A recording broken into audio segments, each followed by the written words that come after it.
Hello, and welcome to Keeping It Real with Shannon Live.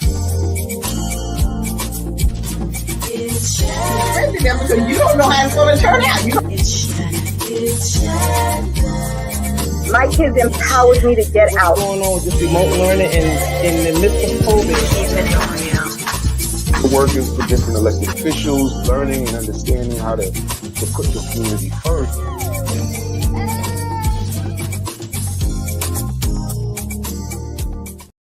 Hi, and welcome to Keeping It Real with Shannon. Thank you for joining us tonight. How's everybody? Hello there, Miss Dr. Vanessa. How you doing? Hey, how are you? Happy New Year's, Lottie. And Happy New Year to you. Did you have a good holiday? Did you have a great holiday? I sure did. I just came back from California the day before yesterday. Okay, all right. So you was out there with the Callies, hanging out for New Year's, or what? Did you make it back home? Yes, I was. I made it back home, though. I'm back. Oh, well, you know what? I found it to be a quiet New Year's. I was surprised. I expected more noise from people on the street and stuff, but it was quiet. I guess that's a good sign for the new year. Hopefully, I hope Absolutely. it is. Well, Absolutely. Well, hello there, Giselle. Thanks for joining us. Listen, I have a guest tonight. I can't wait to talk to her because she's gonna tell us about how we focus on ourselves for the new year, because we make all these resolutions that we never stick to or whatever. So we want to stop all these resolutions and do things that we know we can do for ourselves, and that she can help us, deal with people who carry things over to the next year where they should have left them in the year before, so we can change things. So let's introduce our guest for tonight. Yes, our guest tonight is Miss Charmaine Adjam. She's a CEO for Charmaine Adjam Psychotherapy. And welcome to the show. Welcome my guest to the show. Hello. How are you? Happy New Year, you guys. Yes. Happy New Year to you. So you were in California. That's where I'm from. Oh, yeah, proud. I was just a little south of LA. Okay. Oh, I haven't been home in so long. No, you got to come back. I'm feeling homesick. Okay, let us know when you want to go, so this way we can go with you. Okay, no, let's do it. Road trip. Yes. Oh yeah, girls road trip. Yeah. Oh, I am so happy that you coming on tonight. Yes. I definitely need a little therapy. Going into the new year. Well, I'm happy I'm here too, because you guys are always so much fun. Don't be laughing, Vanessa. You need some therapy too. So we all need therapy. We all need therapy. We all need therapy. Oh, so you had an article talking about focusing on you for the new year and about changing our to-do lists and stuff. Like, I mean, I know we all make these resolutions where we know we don't keep and know we can't keep. So I would like to concentrate on how do we become better people, and how do we look at our self-worth and make us want to do better things for the upcoming new year, so we can leave the other stuff that we used to do in 23. How would you say that we need to begin the new year? Well, we definitely need to throw out resolutions. It's crazy, right? We do this every year to ourselves. Every year we set resolutions, and then we have the marker so high, and then we fall short, and then we feel awful about ourselves, and then we're on a bad start to the new year. Let's get rid of the resolutions. It's like a premeditated way of putting yourself down. It's so crazy. It's a tradition that we do over and over and over again, and it doesn't work. We know that it doesn't work. It's proven not to work. But what can work is focusing more on, well, first of all, we don't have to do it at the beginning of the year. We can make changes at any time in the year. There's a lot of pressure if we're going to have this marker at the beginning of the year.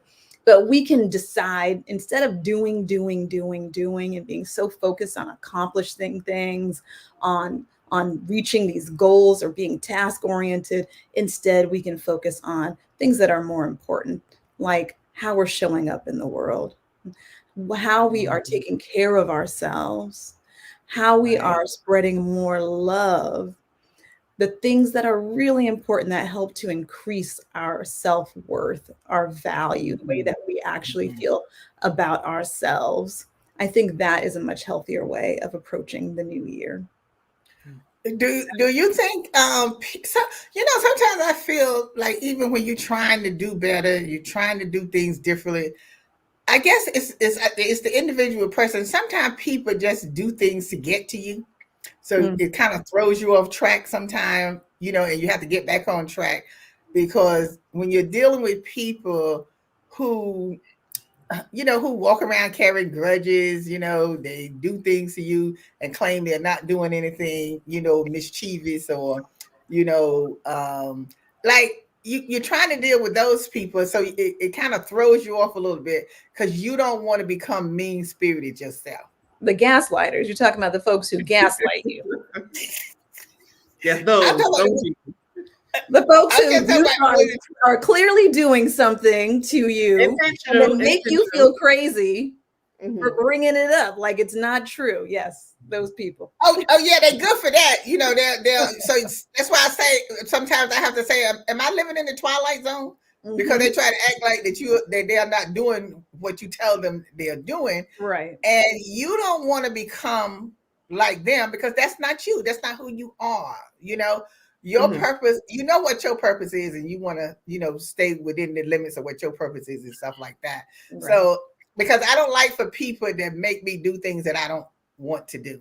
Right. That I know that that's not me, and I don't say that, but I will say it because you have made me angry.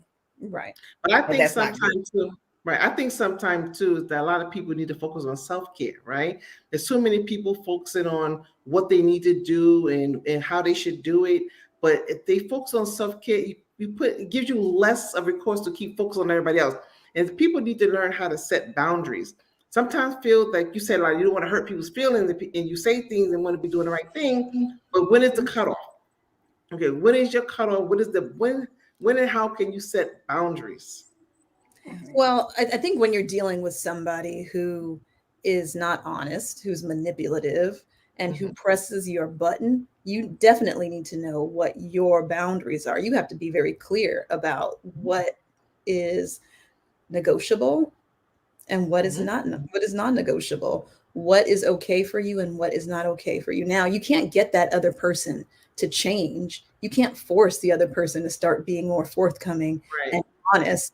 But what you can do is let them know. You can either set a boundary with them or set it for yourself. You can let them know that when this happens, it makes me feel this way. And if it happens again, this is what I'm going to do. And then you can live that truth, right? You can't just set a boundary and then not follow through with it. You have to follow through with the boundary, and you have to make sure that you enforce it and reinforce it. Sometimes people don't even know that they're being this way. Sometimes it's habitual and it's not their intention. You can give people the benefit of the doubt and you can try to reinforce it. But at some point, you're going to see a person's true colors, and it's up to you to be clear about what the expectations are of dealing with a person like that. You can't expect somebody to change when they keep showing you over and over and over again who they are. So they really are clear about what your boundaries and how you're going to handle interactions with that person, what your limitations are. But what would be some of the things that you think that we really need to really concentrate on? Because, because dealing with people, some people are just not going to change, like you said. And, next thing you know, you'll be in a slapping match or whatever. And you don't want to get into that. So, and you still got to deal with them. So, like you said, I'd rather just concentrate on myself. Like, what is some of the things, besides what it is that we want, that we really need to focus on? Particular women. Well, I think sometimes you get caught up, right? You get caught up in being right or being heard or validated by somebody. Do you want to be right, or do you want to be healthy? Do you want to engage in an argument with somebody and win a fight, or do you want to figure out how to remove yourself from the situation and take care of yourself, cope with whatever feelings are coming up? If you're being triggered by this person, it's not worth it to engage in conflict over and over and over again, even if you're right.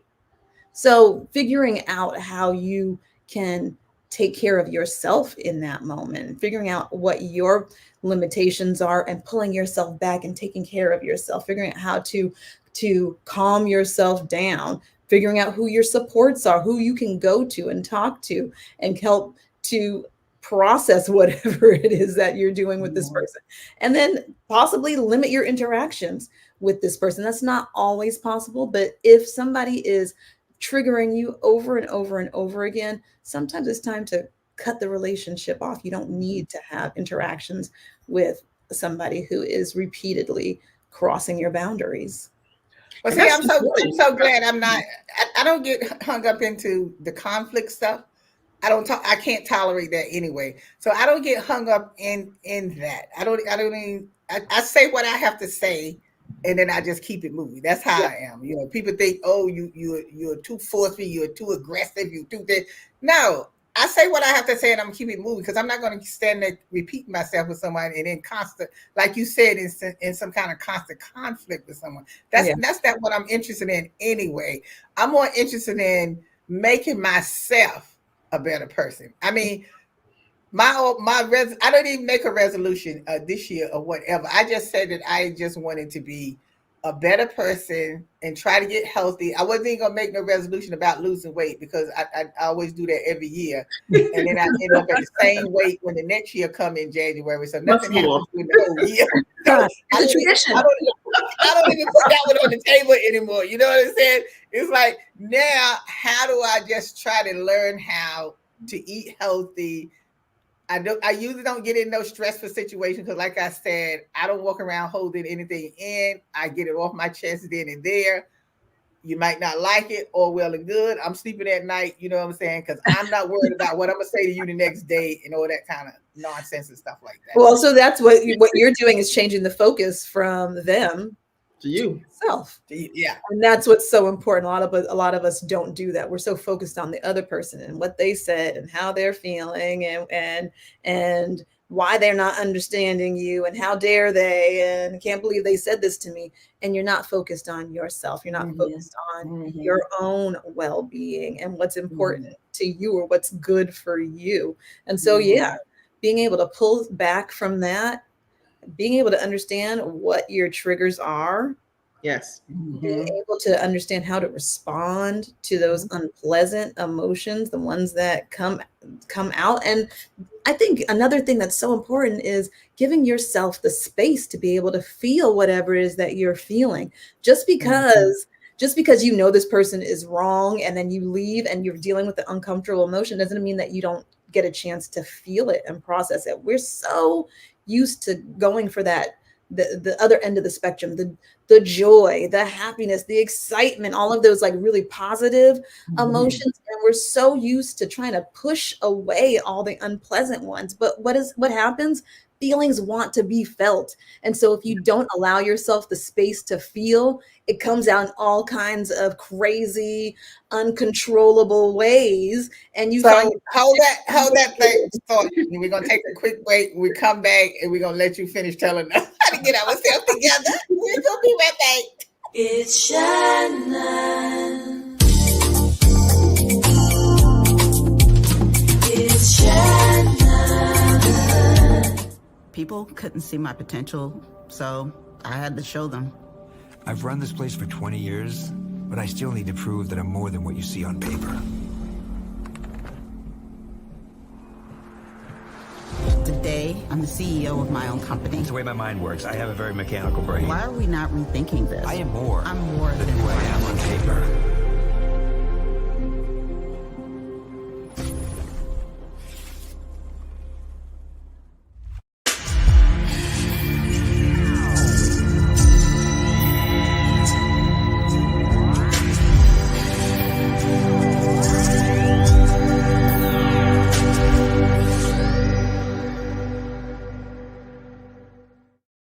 We're back. If you're just joining us, we're talking about focusing on ourselves for the new year. And before we went to break, Shameen was telling us, how we should work on ourselves and our self-worth. So what was you saying before we went to break? I don't know. It was all riled up. So you was So I wanted to add on to something that you were saying, that sometimes when people get themselves caught up in these situations, they should not expect someone to change. Sometimes people hang around, they can keep the arguing, the stresses, and all those with expectation that somebody will change. So sometimes people have to kind of like decide if they're going to focus or keep looking for change or focus on changing themselves. Right. Well, yeah, and it's a losing battle, right? If you're thinking that you can change somebody else, then you're already setting yourself up for failure. You just can't. Exactly. People ain't gonna change themselves because remember now, they're not wrong. Well, this particular personality, yes, they're not wrong. Yeah, they're not wrong. But psychologically, you want that hopeful. It's just like a bad marriage or relationship. Things go on, you fight, you think it's going to get better. Next, you know, you invested 5 years, you invested 10 years, and you're still there like from day one. Right. So when does this reality come to say like, okay, this is something you just have to kind of like walk away from? When is the time you really just have to walk away and let it go? I think as soon as you, the earlier the better, right? Yes. And I think there's something that happens inside of your body. Now, in this Western world that we live in, we're so focused on our thoughts, right? And we let our thoughts lead us. They control us. They drive us. But we're not paying attention to what's happening in our bodies. Mm-hmm. And so when you can start to recognize, oh, my jaw is clenched. Oh, my fists are tight. Oh, my shoulders are hiked up. I got that feeling in my stomach. My stomach is messed up right now. When you can start to notice patterns in the way that your body is reacting to a situation, you can intervene in that way too. Wait a minute. This is that feeling I get when I'm dealing with that certain kind of personality. When I start trying to change people, change the way somebody is thinking, and spend all of this time, this time, and I waste it, and I leave feeling more frustrated, more anxious, more angry, more agitated. Yes. Do you think that has something to do with self-esteem? What was that? Do you think that has something to do with self-esteem?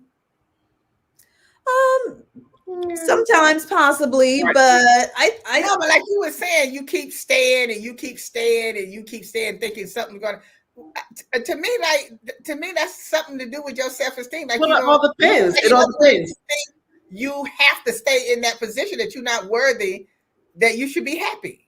Well, I don't go on the situation, right? If we're talking about somebody like a relationship that you're in, and you know someone's putting you down all the time, and but it may not always be that they're not worthy. It may be they're there as an enabler. So. People are in this. I said you not worthy. You don't think you worthy to be happy. No, but I'm saying you keep staying and thinking somebody gonna change. Yes, but if you're there and this person, you're dependent on this person. Okay, you're gonna begin these things become self-doubt, right? You're dependent on this person, so you're gonna compromise and sacrifice yourself. So you start believing the things that you have been repeatedly told. You know, and the only way you can get out that cycle is to kind of find a way to say, okay. How do you focus on yourself when you're trapped in a situation where you're dependent on this person? And what this person is an enabler. Well, and I mean, I think to that point, you know, that might be a self-esteem thing or a self-worth thing also, because you don't believe that you can do it on your own. You believe that you need that person. You are dependent on them. And so in you know, that case, yeah, it can be a self-worth thing. But I think often we're just repeating patterns that we have been exposed to all our lives. A lot of times, you know, our primary relationships, our parents are engaged in the same loop.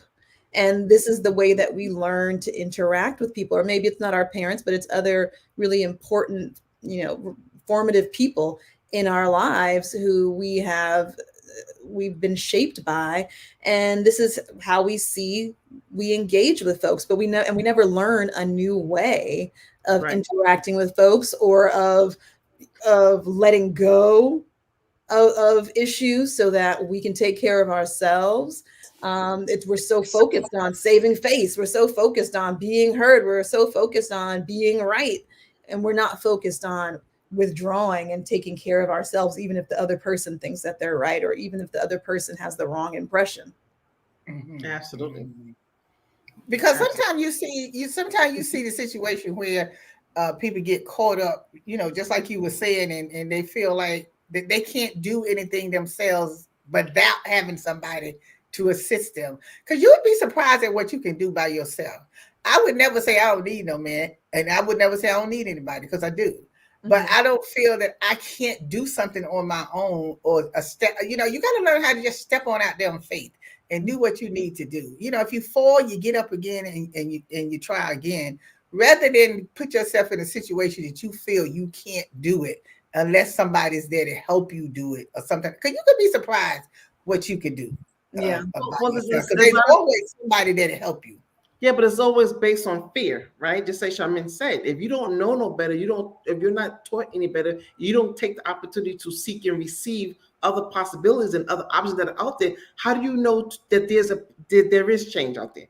How do you know that there's another way to live? Yeah. Another way to expect, another way to love. Yeah, and if you've never seen it before, how do you know it's out there either? And look, there are people who are able to claw their way out of situations, and you're like, dang, how did you do that? Right? You didn't have the resources, you didn't have people around you supporting you, you didn't have, you didn't see anybody doing this. How did you do this? Those people do exist, but more often people are weighed down by the environment that they have been put in, the lack of resources that they have, the unhealthy system that they have been raised in, or family that they have been raised in. It's a lot to overcome. Yes. I know, but don't you think sometimes like the brain will say to you, like, well, I use my own brain. I can't talk about somebody else's brain. I use my own brain. But like sometimes it just comes to the point, like, you just get sick and tired. And when you get sick and tired, then that's when you're gonna move and do something, because now the brain is telling you, look, I've had enough. It's an out-of-body experience. You know what I'm saying? So that's what I'm saying. Doesn't the brain like get to that point where you are sick and tired, or even sick and tired of that person or whatever it is, or sick and tired of the situation or whatever it is, that you just say enough is enough? Yes, I mean that can go good and that can go bad, right? This Gypsy Rose character, right? She discovered that she was being abused, that her mother had Munchausen disease, I believe. I'm not following it that closely, and then ended up killing her. Right? That was her way out. Was enough is enough. I need to get out of this thing. So we don't want it to get to that point. But yeah, sometimes people do get to a point where they're like, I can't live this way anymore. And hopefully I see something better for myself, and not out of desperation. Because when it's out of desperation, then well, I think for the new year, I would like for people to think about loving themselves. Love yourself. Just start the new year of loving yourself. Because if you don't love yourself, no one else is going to love you, right? So if we start off loving ourselves, then we'll start doing more to take care of ourselves, or do more to make sure that we are in a situation that we're going to make ourselves happy. Because can't no one else make you happy. You have to make yourself happy. But you know what, Lottie? Sometimes individuals have to also identify when they need help, right? They have to identify that there's an issue. They have to identify that this is not the norm. They have to identify that it's something different than the people that are around them or what they're experiencing. So once you're able to self-identify this issue, then hopefully they'll be able to be strong enough to kind of seek resources, ask the questions, and have the conversation with others who may be out there to help them. But once you don't identify you have a problem, you're not going to never get help. Right. If you don't see that there's a problem. Yeah, but let's don't always look at that we're having a problem. No, but any kind of issue. Let's don't say we're having a problem. Let's look at it how we want. That's different. How do you be a better person? How do you feel? Okay, anything that's different. If you're feeling different, if you're not feeling love, then there's love out there. Or what case? First, you got to identify like, where is the problem? Where's the issues? How can I get better? How can I change the situation that I'm in? First, you have to admit that you're in a situation before you can seek help for that situation. That's what I'm saying. I don't look at it as you. No, I'm not looking at it as a problem. I'm not a situation. I'm looking at it in general, right? No, I'm just talking about an individual person. Like if the person don't have to be in no kind of situation. That's what I'm saying. They don't have to have a problem with anyone. I'm talking about the individual person. Think about how you can change your mindset to be a better person. Right. But I'm saying, How once you going to start treating people differently, you know, because what I'm saying, you don't have to. You guys are both right, by the way. You're both right. Just respect your Yeah, I'm feeling what both of you guys are saying. Yes, the more we can tune in to self-love and understand how we might be neglecting ourselves or prioritizing others over ourselves, the better off we can be. But often it can be challenging to even identify that if you don't see a problem. A lot of people believe that they're supposed to be sacrificing their own well-being. We moms go through this all the time. I'm not supposed to shower. I'm not supposed to have my nails done. I'm not supposed to have nice clothes. They're supposed to be the ones who are taken care of, and then I take care of myself last. But that's not how the world works. You've got to start with yourself, and the more you're taking care of yourself, the better off the people around you are going to be, and then that spreads out from them, and it spreads out from them to others. It starts from the inside, and then it moves its way out. Well, I'm just saying, for the new year, our time is up. But for the new year, I'm saying let's take a look at ourselves. Yes. And how we can change ourselves and have a better mindset of how we're going to treat people around us, how we're going to treat individuals that we run into or whatever. That's what I'm saying. We need more love and harmony. That's what we need for 24. We're not going back to 23. We need love and harmony going forward. So I want to thank you for coming on tonight and giving me a little therapy, because I needed a therapy session. I thank you for that. It is a pleasure. I love coming and talking to you guys. And we hope you'll come back and see us again in 24. And we'll, Vanessa, have a better mindset when you come back. No, I thank you. Thank you. Thank you for having me. Thank you again. And thank y'all for joining us tonight. And like I said, Happy New Year. And make sure you change your mindset, change what kind of person you are. Let's do love and harmony. We're going to love people this year. Thank you. Thank you. And as always, we'll see you next time. Today's show is sponsored by Abu's Bakery. If you have a sweet tooth, stop by Abu's Bakery for some delicious cakes and pies. Would you like beautiful pictures for your home or your office? Then stop by Faith Art Gallery. They have a large selection of pictures from around the world. It's Shannon.